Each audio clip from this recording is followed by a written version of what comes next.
Level 2, kasta kelas menengah nanggung, level paling ramai penduduknya. Selamat, lo berhasil keluar dari level 1.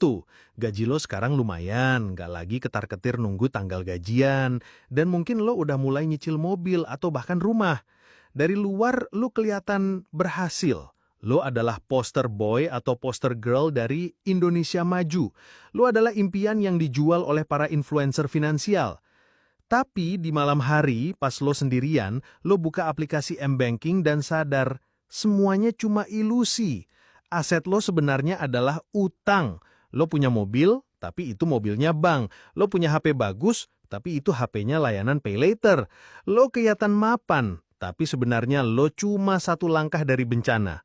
Inilah kasta kelas menengah nanggung, level yang paling padat penduduknya dan paling menipu. Pola pikir khas yang berjalan di level ini adalah yang penting kelihatan mapan. Mereka sangat rentan terhadap godaan visual di media sosial, di mana mereka merasa perlu mengikuti tren, tampil keren, dan menikmati hidup sekarang juga. Mereka terjebak dalam keyakinan bahwa kesuksesan harus terlihat oleh orang lain.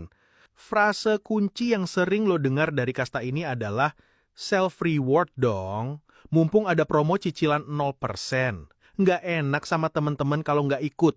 Dan yang paling sering, hidup kan harus seimbang antara kerja dan jalan-jalan. Analisis ilmu lidinya begini, kasta ini adalah sebuah neraka kenyamanan. Jauh lebih berbahaya dari level 1. Kenapa? Karena di level 1, lo sadar lo dalam masalah. Di level 2, lo merasa aman, padahal sebenarnya lo sedang berjalan di atas jembatan tali yang rapuh di atas jurang. Pertama, mereka digerogoti oleh inflasi gaya hidup. Setiap kali gaji naik, yang pertama kali di-upgrade bukan tabungan atau investasi, tapi gaya hidup.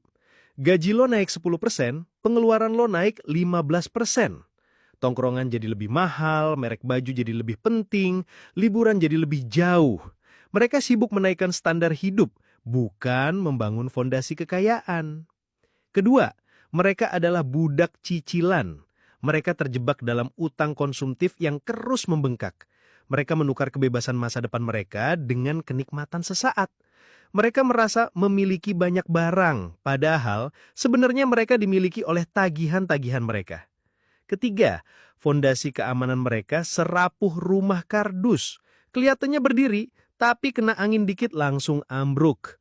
Mereka hanya 1-2 gaji dari kembali ke level 1, tapi dengan utang yang jauh lebih besar.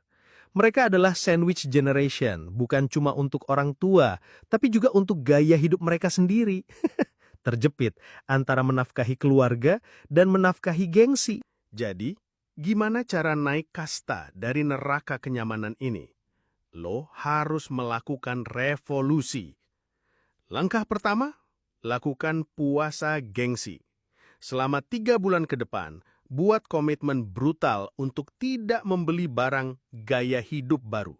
Tidak ada HP baru, tidak ada sepatu baru, tidak ada langganan baru. Alihkan semua dana yang biasanya lo pakai buat gengsi untuk langkah kedua. Langkah kedua, operasi badai pelunasan utang. Fokuskan semua energi dan dana ekstra untuk melunasi utang dengan bunga tertinggi terlebih dahulu. Biasanya ini kartu kredit atau pay later. Serang utang itu tanpa ampun. Kemenangan kecil saat satu utang lunas akan memberikan lo dorongan psikologis yang luar biasa. Langkah ketiga, bangun benteng dana darurat yang sebenarnya. Jangan puas dengan dana darurat seadanya. Target lo adalah memiliki dana setara 3-6 bulan total pengeluaran bulanan, seperti yang disarankan para ahli. Ini adalah benteng pertahanan lo yang sesungguhnya, yang akan memberikan lo ketenangan pikiran yang tidak bisa dibeli. Langkah keempat, mulai alihkan dana gengsi ke dana investasi. Setelah utang konsumtif terkendali dan dana darurat aman, inilah saatnya. Uang yang tadinya lo pakai buat ngopi mahal atau nyicil gadget, sekarang harus mulai bekerja untuk lo.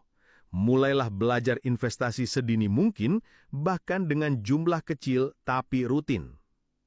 Setelah lo berhasil keluar dari penjara gengsi dan utang, barulah lo siap untuk masuk ke dunia sunyi namun penuh kekuatan dari kasta berikutnya.